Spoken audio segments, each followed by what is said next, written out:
থেকে পৌরসভা সভার ইউনিয়ন নেতৃবৃন্দ যারা আসছেন সারিবদ্ধভাবে আজকের এই সুরাবন্ধা বাস্তবায়ন করবেন। তার সাথে সাথে আলাদা মেহমান হিসাবে ডাকে আমাদের মা বোনেরা আসছে, আমরা মা বোনদেরকে আগে সামনে দিব, পরবর্তীতে আপনারা পিছনে থাকবেন এবং অনন্ত বাস স্ট্যান্ডে কোনো লোক থাকবেন না। আপনারা বিভিন্ন জায়গা থেকে আসছেন প্রোগ্রাম অ্যাটেন্ড করার জন্য। আমরা সুরাবন্ধা করব আলাদা হামলান সাহেবের বড় দাবিতে আমরা আজকের এই গরম মিছিল আয়োজন করছি। আপনাদেরকে কিছুক্ষণ আগে আলাদা হামলান সাহেব আপনাদেরকে সবাইকে ধন্যবাদ জানাইছে, আপনাদের প্রতি কৃতজ্ঞতা প্রকাশ করেছে। উনি কিছুক্ষণ আগে খবর নিয়েছে যে বাস স্ট্যান্ড লোকে লোকানো হয়ে গেছে। তো আমরা মনে করি আমরা আজকে যারা উপজেলা নেতৃবৃন্দ পৌরসভা নেতৃবৃন্দ আমরা আসছি, আপনাদের প্রত্যেকে নেতৃত্ব দিয়ে সুন্দরভাবে আজকের এই সুরাবন্ধা যাতে করে শুরু থেকে শেষ পর্যন্ত আমরা কেউ যাবো না। আমরা কেউ যাবো।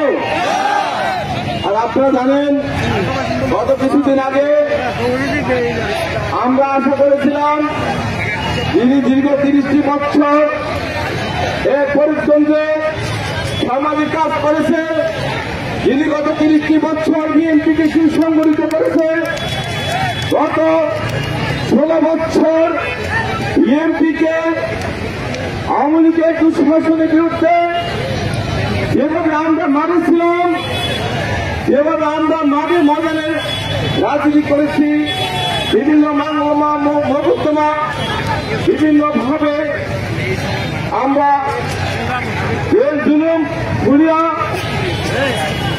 ত্যাগ করে আমরা রাজপথে ছিলাম। কিন্তু আমরা 100% আশাবাদী ছিলাম, 100% আশাবাদী ছিলাম যেহেতু 2008 সালে 2018 সালে যখন যেহেতু মনোনয়ন পেয়েছিল আলাদা হান্নান সাহেব, তখন কোন দলের দায়িত্ব ছিল না। আলাদা হান্নান সাহেব দায়িত্ব নেওয়ার পর প্রতিটা ওয়ার্ড পর্যন্ত আমরা কমিটি গঠন করেছি, ইউনিয়ন কমিটি গঠন করেছি। কিন্তু আমরা 100% আমরা আশাবাদী ছিলাম আলাদা হান্নান ভাইকে আমি সেই প্রতীক দিয়ে পর্যন্ত পদবী আশাবাদ আমরা ব্যক্ত করেছিলাম। দুঃখের বিষয় আমরা আমাদের নেতাকে দানশীল প্রতীক না দিয়ে তাকে দিয়েছে।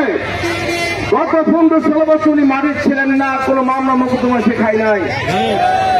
কিন্তু আমরা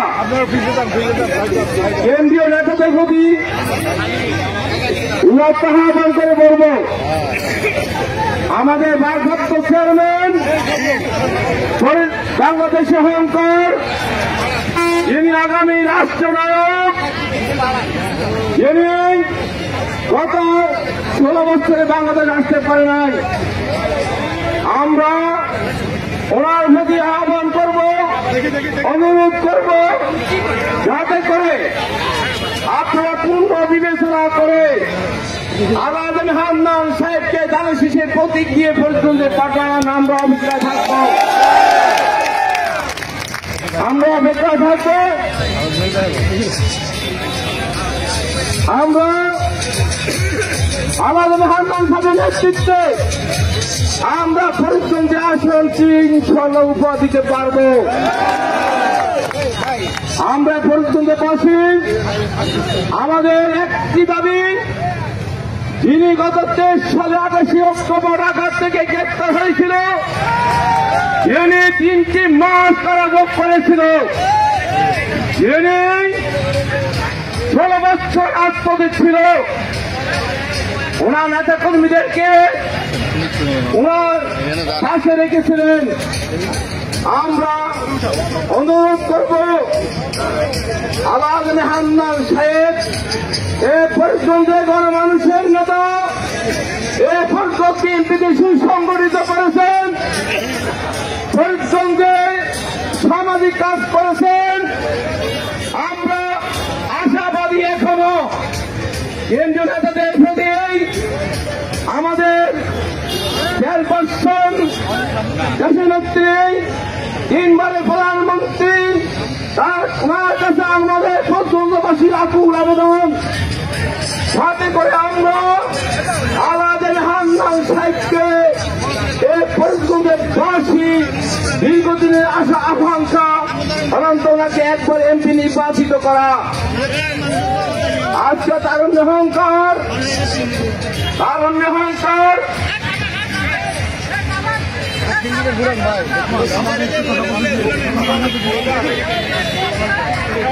তারুণ্য অহংকার তার সাথে প্রতি আহ্বান করব। আপনারা পর্যন্ত